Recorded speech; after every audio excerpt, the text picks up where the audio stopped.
Marxism certainly wasn't supposed to be about an all-powerful authoritarian state. In fact, Marx thought the ideal society, once it figured out all its socioeconomic problems, got rid of private property, brought it under community control, got rid of social classes and class conflict, he thought the state wouldn't be necessary anymore.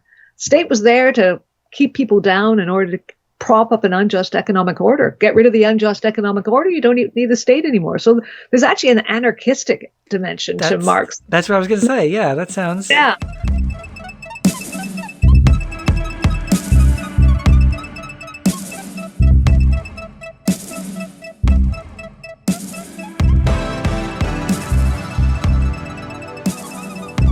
All right, ladies and gentlemen, we're back today with another episode. We're going to be talking about all kinds of stuff today, but mostly I want to talk about Marxism with somebody who knows what they're talking about. We've got Professor Sypnowich. How was that? Pretty good? Well done. Wonderful human being, Christine Sypnowich. She's a professor of philosophy down there at Queen's University, head of the philosophy department. So I would say she knows her stuff. How are you doing today? I'm doing well. Thank you very much. How are you, Chris? I'm good, considering the state of the world, but yeah, we find a way. I've got my scotch right here, so it's weekend. I'm ready to have a fun time.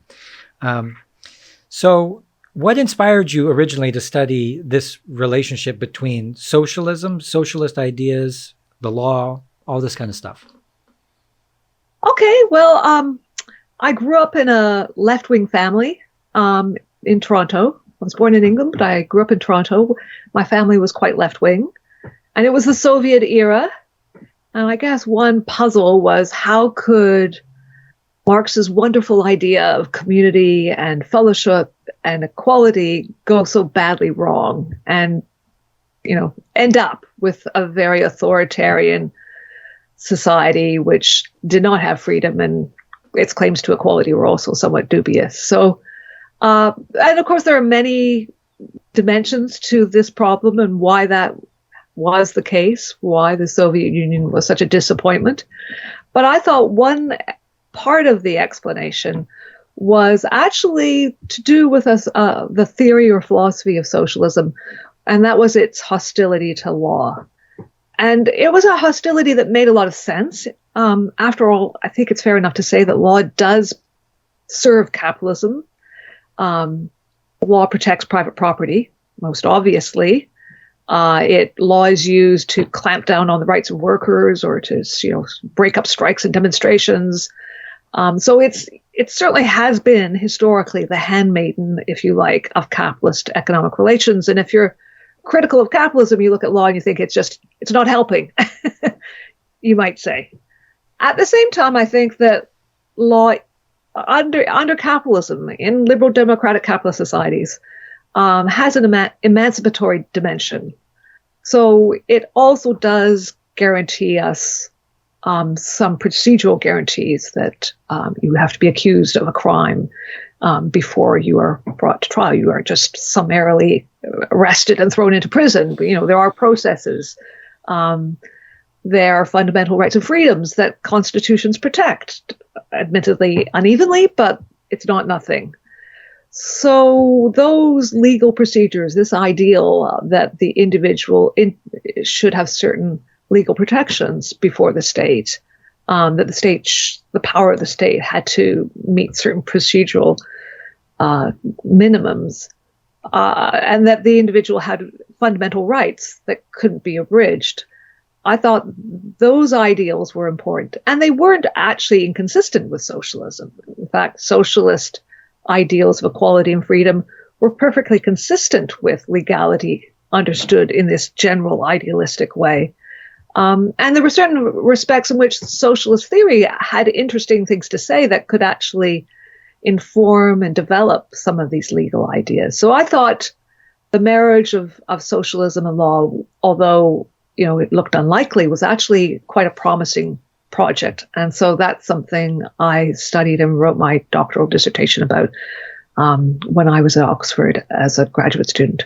Wow. So obviously you mentioned that capitalism kind of hides behind very long, big books of law and stuff and a language, kind of a cryptic language. Did you find that whether authoritarian communism or socialism, like the nice kind of European socialism, are the laws simplified, or are they more easy to understand, or are there less of them? Well, in the Soviet case, and indeed what used to be called actually existing socialism back in the Cold War, those societies certainly did use law. I mean, it wasn't that they didn't have law, but they just used it as a kind of club with which to beat down dissent. And that was partly because there was this view that what good was law? Law was just used to, suppress people.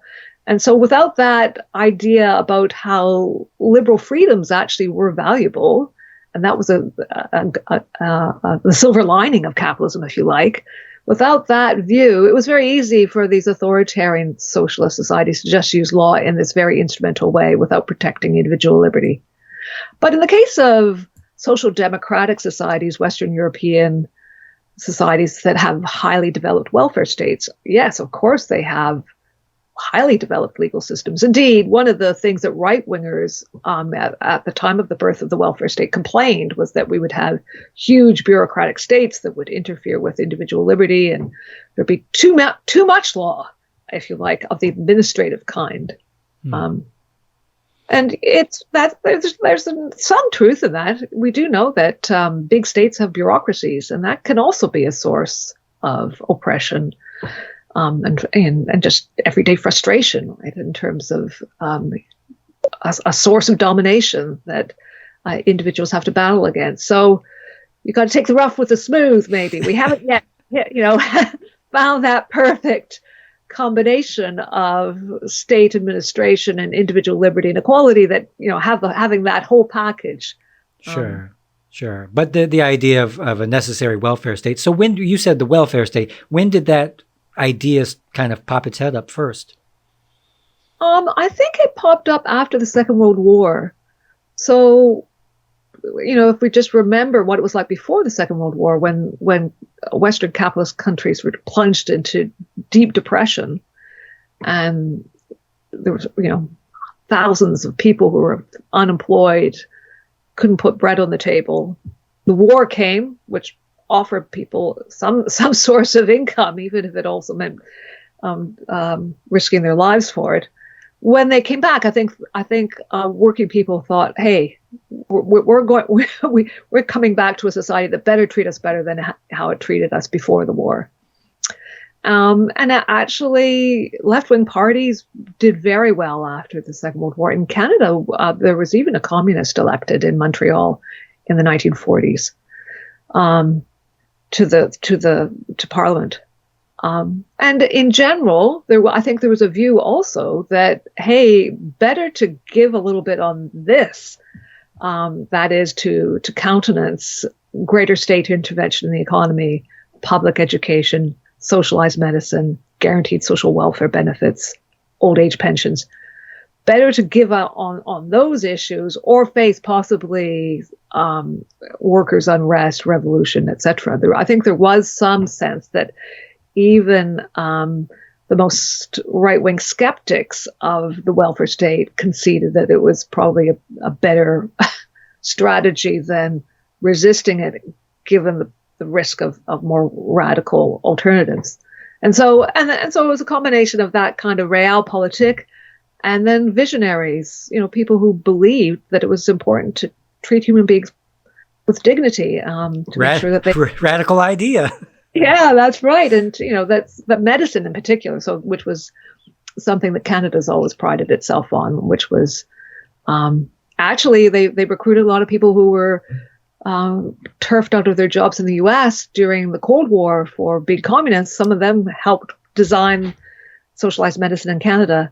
So that was among the things that happened in that era. And it's really quite a fascinating time and a lot of hope and idealistic sort of promise about a new society that would deliver people from ignorance and squalor. And it's interesting to read about.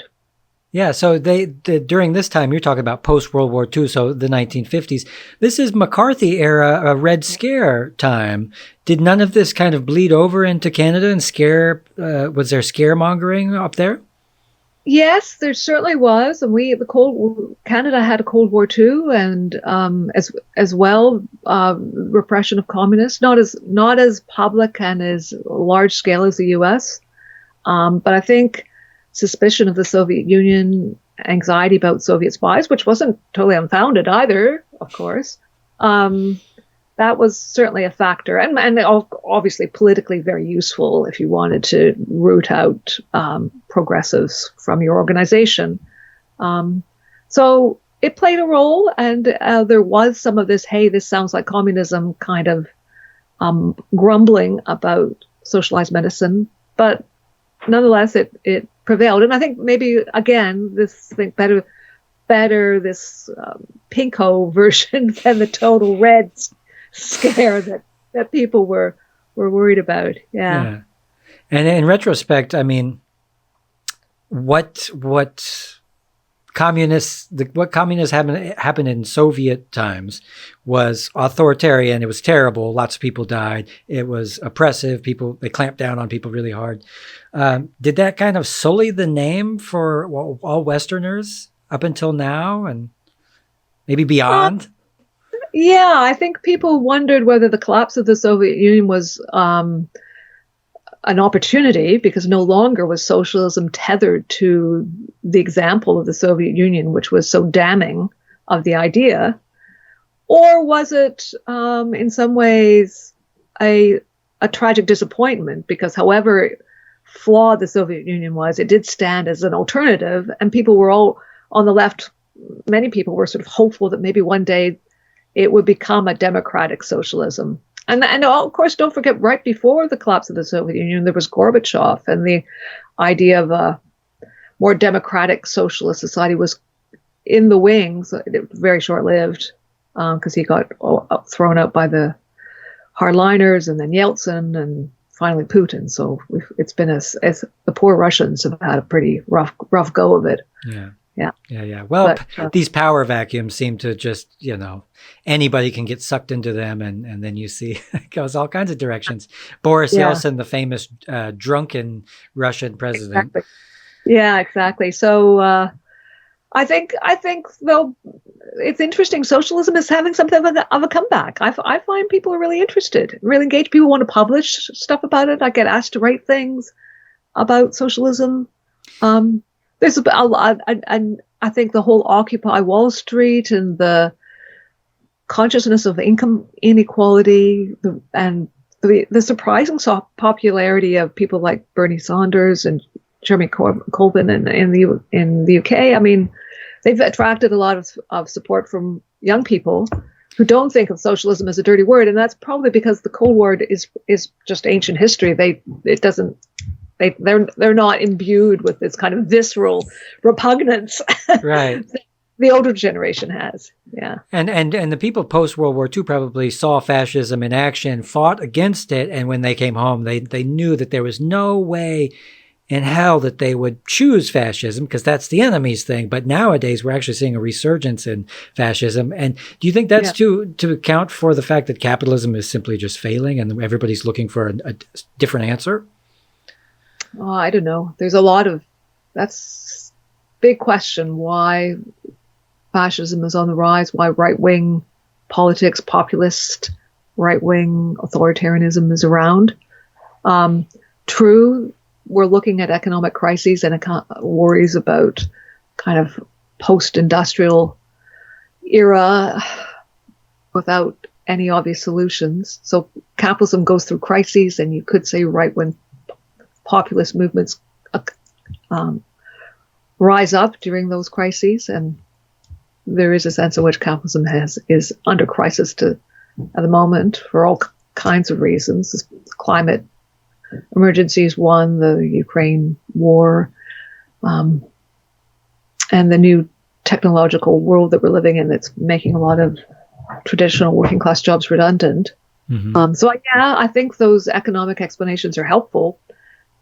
But I don't know, there's more to it. There's also the kind of echo chamber problem, right, that people speak of often, about how right-wing extremist views find each other on the internet through social media, which is means those voices are getting amplified. Yeah. Yeah, it's kind of the fatal flaw of the left is that we splinter off in this hyper individualistic way and completely get kind of absorbed into our own little corner of what we think justice for this particular group of people. But right-wing people have the ability to group think and mobilize and believe just they're marching in unison. They're conformity masters, Yeah, I suppose. Yeah, we'll see. We'll see. We'll see. Do you think there was a time when capitalism was working for people in the earliest 20th century? And do you think it's progressively gotten to a point now where socialism is more appealing than ever? Well, capitalism is an immensely impressive economic order. There's no question. I mean, the market is an amazing mechanism for delivering goods. Tracking demand and tailoring supply in light of that demand. The only problem is that should everything be subject to market forces, including labor? And so, one of the things about markets is there's a kind of lowest common denominator too. So things that are rare and precious threaten to be destroyed and commodified. So one of the things I'm interested in is heritage, cultural heritage. We know that if you just let the market call the shots, as the Joni Mitchell song goes, we'll just pave paradise, right? Because someone can make a buck. So we know that there's lots of things that have to be protected from the market, including healthcare, including giving workers rights. Housing, that was a big one. Yeah, all sorts of things. But I think a lot of people want to have our cake and eat it. Is there a way we could take the best of the market? Because central planning is not a very successful way of organizing an economy in many ways. So we want to have a mixture of central planning, but also perhaps a market mechanism. But so far, we haven't been able to come up with a market mechanism that isn't also attended by what the Marxist and socialist political philosopher Jerry Cohen used to call greed and fear. He said the problem with markets is they always are accompanied by greed and fear. And and I think he's right about that. So yeah. I think you'd probably think that there needs to be concrete protections written into law in a capitalist society to make sure that the things that we've already seen, or the exploitative, back doors that could be possible, that we make sure that the greed and the fear gets taken out of the equation, and then I'd go for capitalism. Yeah, I mean, there's a lot more that we could do in terms of strengthening the welfare state than what we have, even the best welfare states in capitalist liberal democracies. So in Canada, we're finally getting pharmacare, as it's called. So so socialized medicine should also include not having to pay for drugs out of your pocket and your limited means.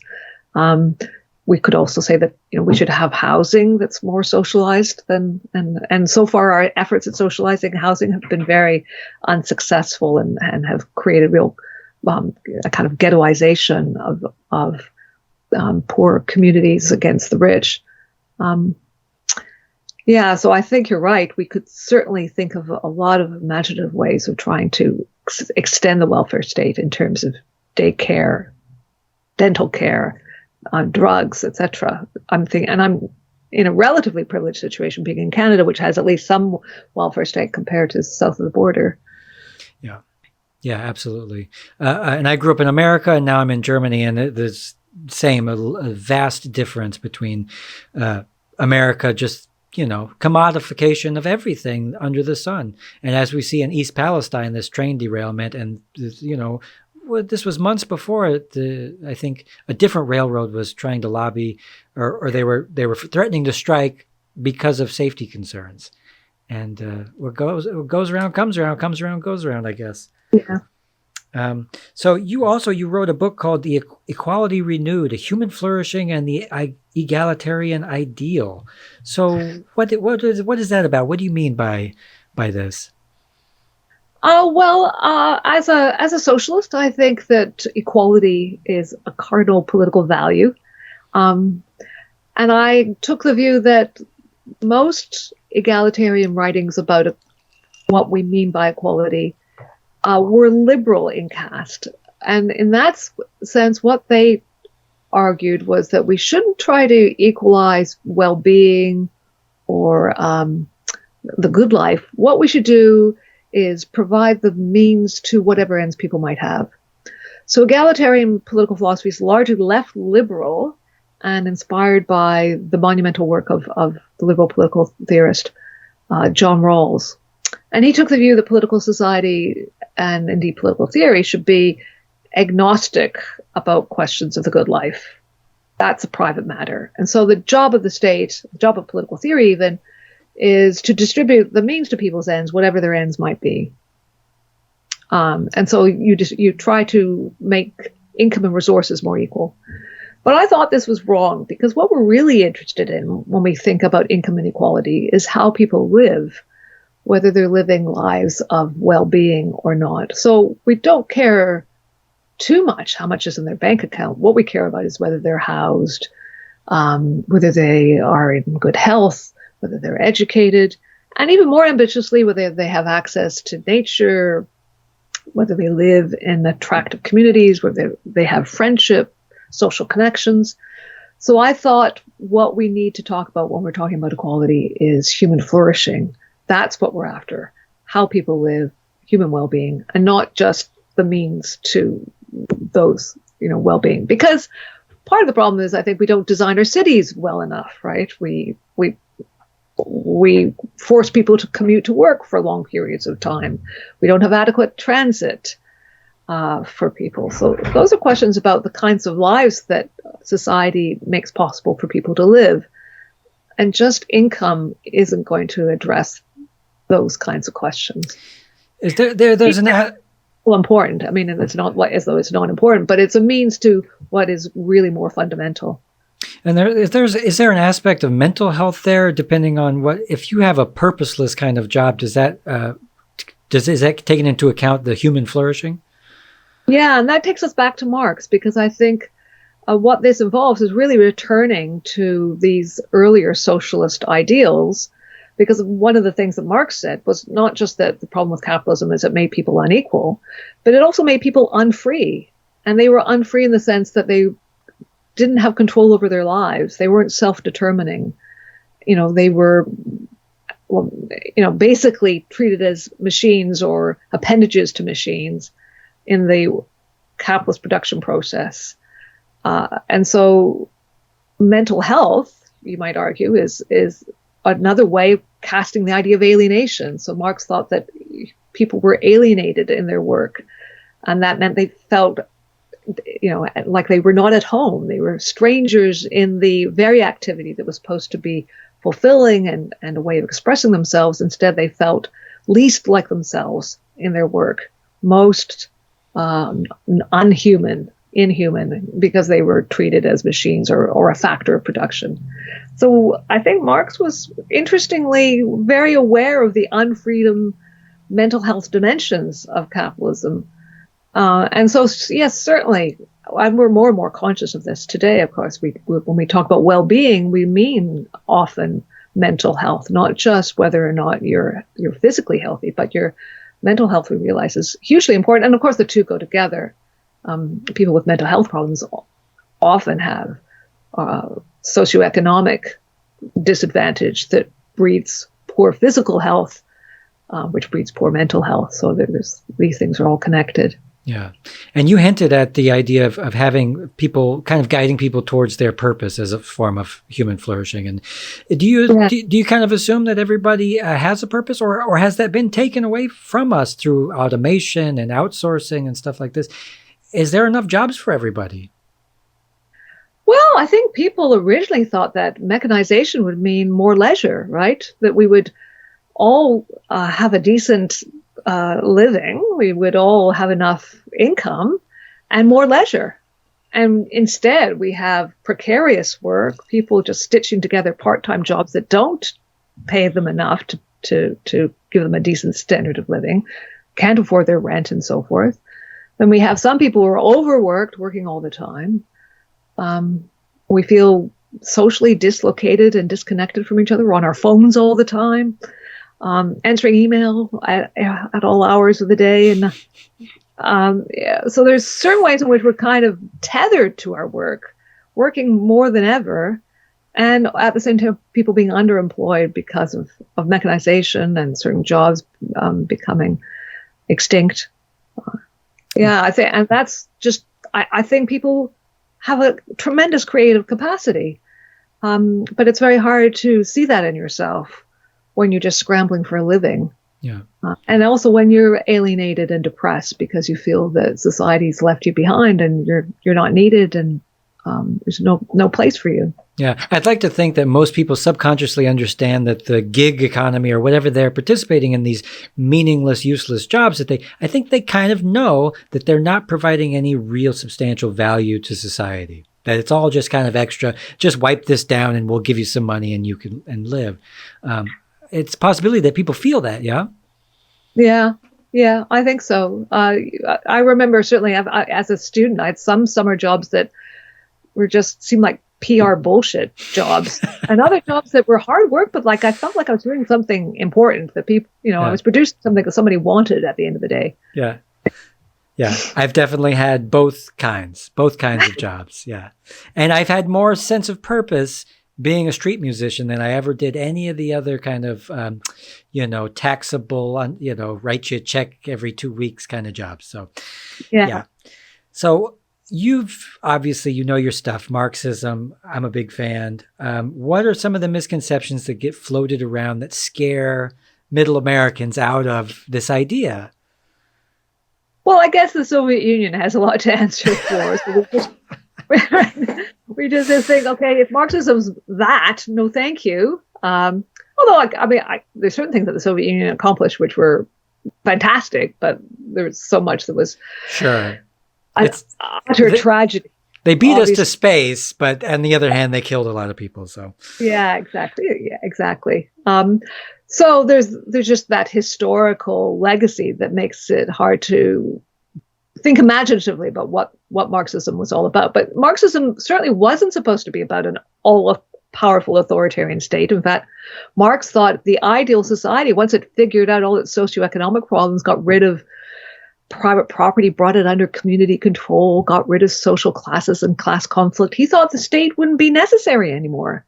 State was there to keep people down in order to prop up an unjust economic order. Get rid of the unjust economic order, you don't need the state anymore. So there's actually an anarchistic dimension to Marx. That's what I was going to say. Yeah, that sounds... Yeah, so, which people are surprised by. I mean, you might argue that's not so great either. There's some ways in which the whole law problem was bred of a kind of nihilism about law, a lack of respect for the usefulness of the state and law, and the ways in which we had to think about it much more constructively, not as something just to write out, but to think about in the ways in which it could be organized democratically and procedurally fairly. It's a choice, right? It's a choice to rather have your kind of the bad parts of your life. Are they centralized and local, or are they industrial and at the at the grand sweeping scale where power at the top? Because no matter what, you'll have some squabbles. Yeah, exactly. And even in the most ideal society, we might disagree. Should we have the daycare there, or should we? I'll fight you over it. Yeah. Yeah. So and we have self-interest. Self-interest is healthy. So. And we'll be at odds. Yeah. So we need mechanisms to resolve those disputes. And so we do need the state. Marx was a little naive perhaps on that, or maybe we didn't fully appreciate what he meant by it. He didn't say a lot. That's part of the problem. But he certainly did not have in mind centralized authoritarian regime like the Soviet Union. Right. And also another thing, I think we often think, well, you trade socialist equality for capitalist liberty. So, if you have socialism, you don't have freedom. But given what we were just talking about in terms of what Marx had to say was wrong with capitalism, what was wrong with capitalism was that it meant that people were unequal, but also that people were unfree. One of the problems with capitalism is that workers were unfree. They were subjugated in their work. They were not self-determining. And indeed, he even said that was true of the capitalist. The capitalists had to obey the laws of the market. The room for maneuver was very limited. The rat race, as people say. So, there was a lot of insight about freedom in Marx, even if at the same time he often was fairly scornful of what he called bourgeois freedom. It's not as though he didn't think liberty was an important value. So that's, I think, another misconception. We think, okay, you get socialist equality, but so much for freedom. And that wasn't supposed to be the idea, at least. Yeah. Yeah, it's interesting. And I can imagine him thinking that out while smoking his cigars and eating his pickles. I think he loved pickles. He'd stay up late and eat pickles. It's like, my kind of guy. Yeah, well, and I hope that everybody comes around to the idea again, because you could easily just back up and renationalize some of these important industries and let the free market still have its reign, but not make a big fuss about it.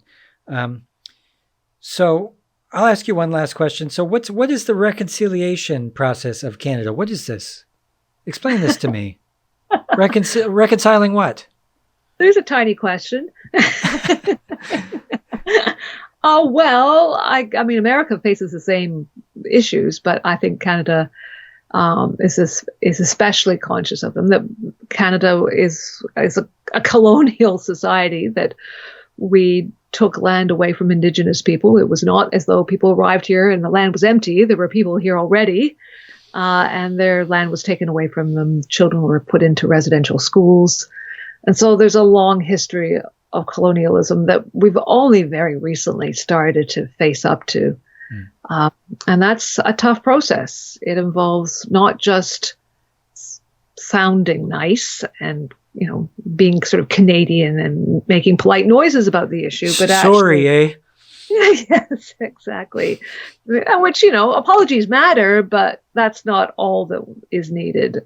So really thinking about the socioeconomic predicament of Indigenous communities, some without adequate drinking water or medical care and so forth. So third world conditions are developing society conditions within Canada, which is just disgraceful. Yeah. So, and rights of self-determination are important. And I think one of the things that I've been working on is thinking about cultural heritage, something I mentioned earlier, as inevitably colonial in its cast, right? We tend to tell the settler's story, not the story of those who were here before us. So I'm working on a local project with some researchers here in Kingston, Ontario, where I live, where my university is, because this is a very old city with where the United Empire Loyalists came during, when Britain and America were at odds. Those who were loyal to the British Crown crossed the border into Canada and settled here. And so there's a story about those settlers, but of course they displaced Indigenous people. And what's that story? What were the relationships with Indigenous people? Some of those relationships were actually ones of peaceful agreements and cohabitation, but a lot of that got obviously torn up, and white people ruled the roost and pushed the Indigenous people out. So it's interesting to think about how what we call heritage is one story, one narrative that leaves a lot of voices out of the picture. So there's an interesting conversation here in Kingston about how we deal with that. This is the city where Sir John A. Macdonald, our first prime minister, lived, and he was a much celebrated figure, but he played an important role in the dispossession of Indigenous people. So that we have to face up to that. Think about how do we think of these historical narratives in a way that are truly inclusive. Yeah. And what are some good steps that we can take? I mean, we have the same history where I'm from and most European. How do we kind of change this or reconcile it or, make amends? Well, I think the first thing is just to face up to it. I think it's very difficult because a lot of it is that the national story that we tell ourselves is fundamentally wrong. It's not a story of people arriving here and starting a nation. It's people arriving here and displacing nations that were already here. So that's a difficult thing, to just shift your perspective and think in that way. And then to really invest in reconciliation, which requires huge organizational change and economic development in terms of making sure that remote communities have the infrastructure they need to provide decent health care and education to those communities. And also respecting land claims. And so that means giving land back. Are we still seeing issues with like private enterprise going into indigenous lands?